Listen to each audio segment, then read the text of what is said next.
the President of the United States.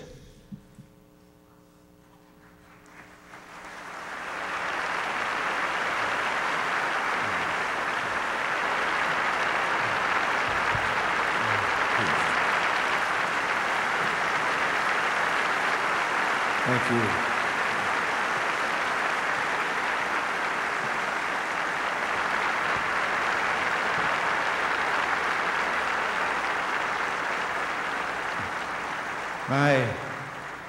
My fellow Americans, Memorial Day is a day of ceremonies and speeches. Throughout America today, we honor the dead of our wars. We recall their valor and their sacrifices. We remember they gave their lives so that others might live.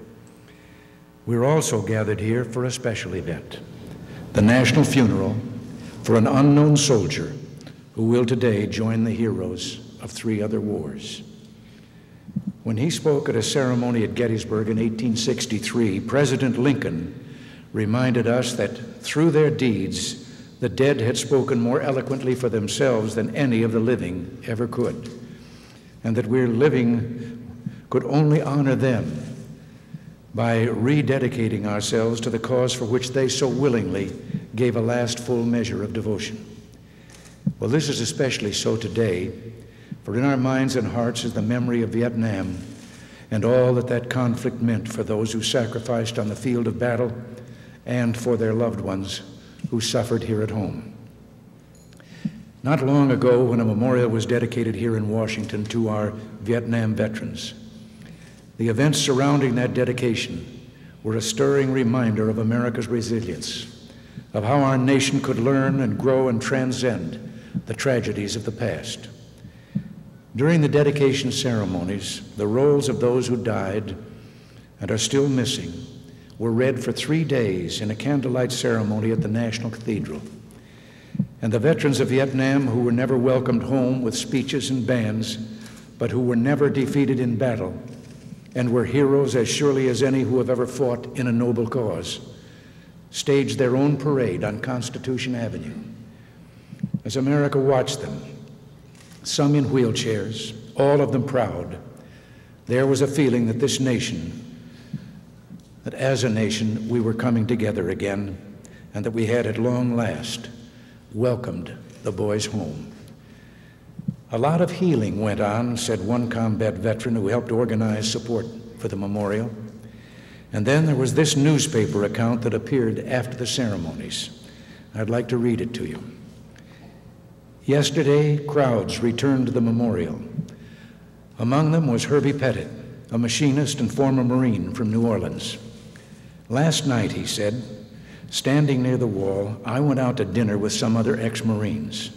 There was also a group of college students in the restaurant. We started talking to each other, and before we left, they stood up and cheered us. The whole week, Pettit said, his eyes red, it was worth it, just for that. It has been worth it. We Americans have learned to listen to each other and to trust each other again. We've learned that government owes the people an explanation and needs their support for its actions at home and abroad. And we have learned, and I pray this time for good, the most valuable lesson of all, the preciousness of human freedom. It has been a lesson relearned not just by Americans, but by all the people of the world.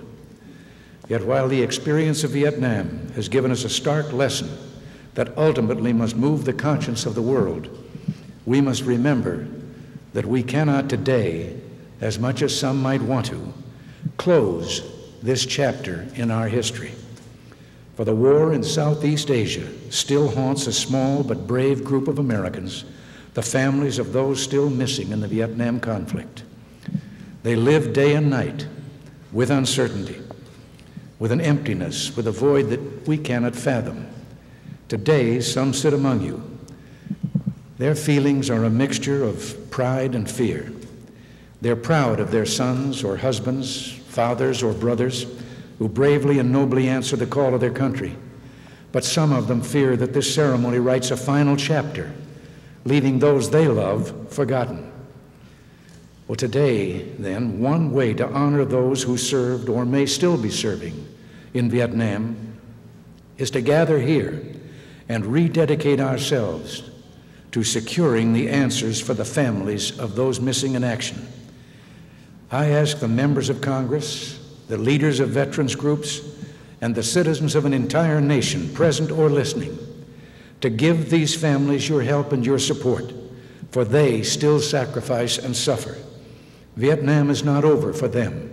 They cannot rest until they know the fate of those they loved and watched march off to serve their country. Our dedication to their cause must be strengthened with these events today. We write no last chapters. We close no books. We put away no final memories. An end to America's involvement in Vietnam cannot come before we have achieved the fullest possible accounting of those missing in action.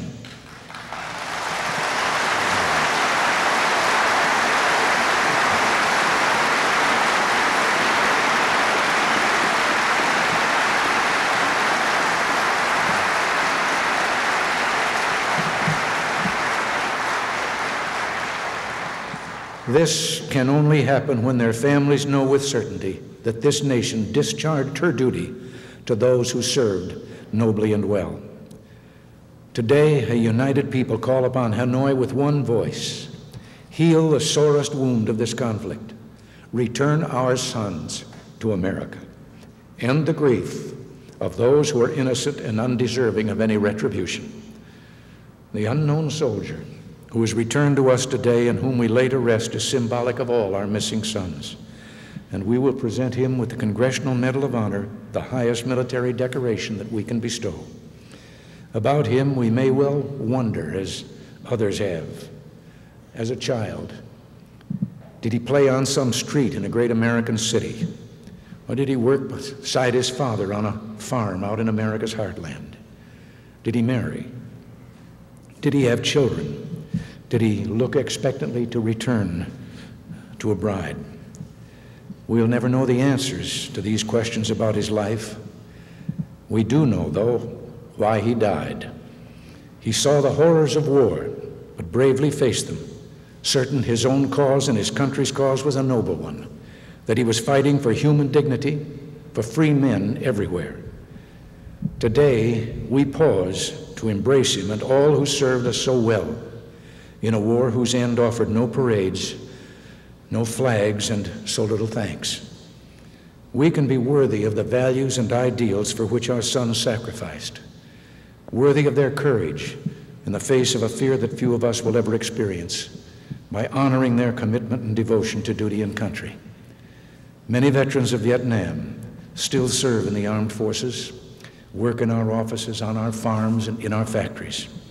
Most have kept their experiences private, but most have been strengthened by their call to duty. A grateful nation opens her heart today in gratitude for their sacrifice, for their courage, and for their noble service. Let us, if we must, debate the lessons learned at some other time. Today, we simply say with pride, "Thank you, dear son. May God cradle you in his loving arms." We present to you our nation's highest award, the Congressional Medal of Honor, for service above and beyond the call of duty, in action with the enemy during the Vietnam era.